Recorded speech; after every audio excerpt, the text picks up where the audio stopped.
Господине Мицковски, во вас мисля што спомена домакинот од Германија, очекува стабилна економија на партијата која да дојде на власт. Што вие ќе направите во вас мисля?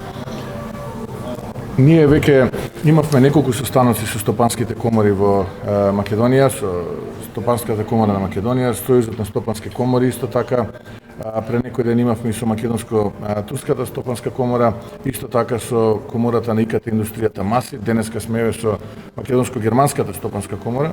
И она кое што секаде го рефлектираме како позиција на ВМРО-ДПМН е дека од суштинско значење ќе биде како идната влада предводена од ВМРО-ДПМН ќе спроведе и имплементира сет од мерки и политики кои што ќе значат практично партнерство и поттикнување на економскиот раст во државата. Тоа ќе биде еден суштински приоритет на кој што ќе се темелат идните политики. Се разбира, за да имаме успешна економија во Македонија, ние мора да имаме успешно реформирано правосудство, а не вакво правосудство кој што од конвертит Сваровски прерасна во Луи Витон правосудство, за да можат инвеститорите, без разлика дали доаѓаат надвор од Македонија или се домашни инвеститори, да можат да се чувствуваат сигурни во сопствените инвестиции.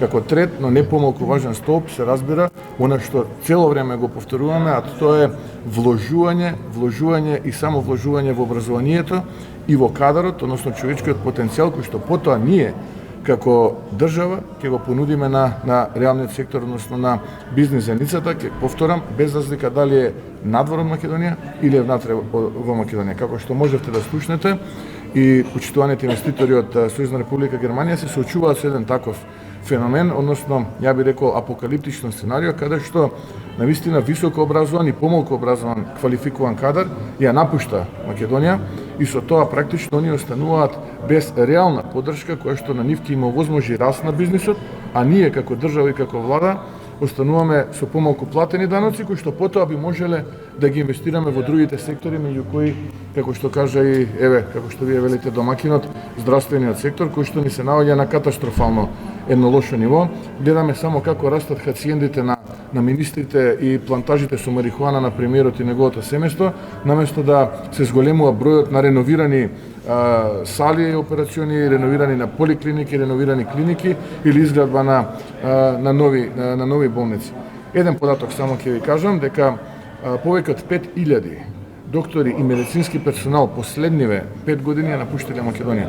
Ете тоа е политиката која што ние треба веднаш да ја спречиме и со нови политики и со нови мерки да тие луѓе си ги вратиме назад. Најголемиот дел од тие луѓе за волја на вистината замина во Сојузна република Германија, а после тоа што ќе се случува на 1 март оваа година, очекуваме да имаме дополнителен одлив на медицински персонал и медицински кадар, дали е примарно, секундарно, терцијално здравство небитно, да ја напушти Македонија и да мигрира таму. Тоа се оние суштински работи кои што за жал остануваат недоречени и нерешени изминативе 29 години, некако се ставало по тепих, но еве дојде денот кога тепихов набабри и е пред експлозија. Затоа идната влада на ВМРО-ДПМН мора да го залечи ова све, за да може потоа така залечено да го реши. Господине Мицковски, Со среќа. како напредува предизборното коалицирање предводено од ВМРО-ДПМН? Колку да не речете дека не сме ја прашале денеска? Денеска не ме прашал никој се уште, веќе без малку еден часот ќе биде. Па преговараме со политичките партии кои што се заинтересирани да бидат дел од коалицијата кој што ќе ја предводи ВМРО-ДПМН. Во текот на следната недела ќе излеземе со повеќе детали. Политичките партии кои што до сега беа во коалицијата Обнова на Македонија остануваат. Нови исто така има политички субјекти кои што преговараат со нас. Нашите позиции се јасни, принципиелни. Од тие позиции отстапување нема, така што го слушнавме ставот, барањата кои што се од страна на различни политички субјекти кои што преговараат со нас, ние нашите позиции ги презентиравме, така да отприлика на тоа се сведува дискусија. Има ли некој од партиите на албанците? Па во моментот мали се шансите да има таква партија. Предизборна, така? Предизборна, да. А постизборна, рековме да почекаме да се случи најголемата победа во независна Македонија, коалицијата на ВМРО-ДПМН, обновата на Македонија со народот, а потоа се разбира доколку на политичка основа и проектна основа имаме било какво мечирање со било кој политички субјект, тука сме подготвени да разговараме и да создадеме една коалиција. Господине Мицковски, пред 2 дена организиравте протест. Дали ќе продолжите со протестите? Со оглед на тоа што нели имаме и појава на коронавирус и каде што има апел да нема поголеми собери. Најстрекни би биле исплашените од СДСМ да го користат коронавирусот како изговор за да ВМРО-ДПМНЕ не го мобилизира народот во оваа држава.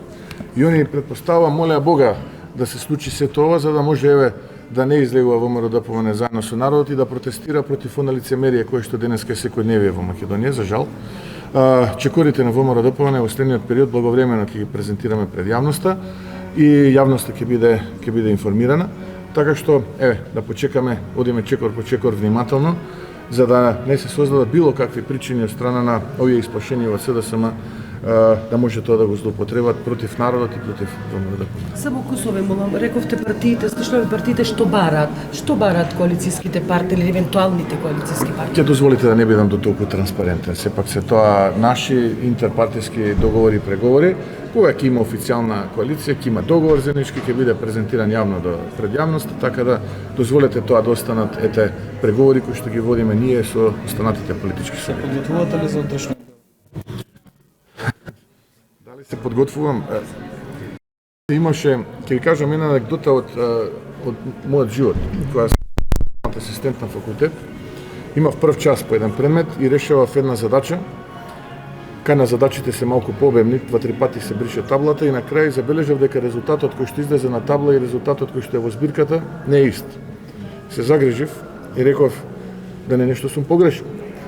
Отидов во канцеларија и му се јавив на еден постар поискусен професор, му велам оваа задача вака и вака ми излезе на табла, ама во збирката е поинаку. И он ми вели, Христијан, во збирката е печатна грешка, точно е ти како си ја решил.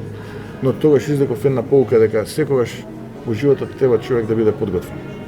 Па така и за утрешниот дуел со господинот Заев, му посветувам должно внимание и сериозно му приоѓам листот.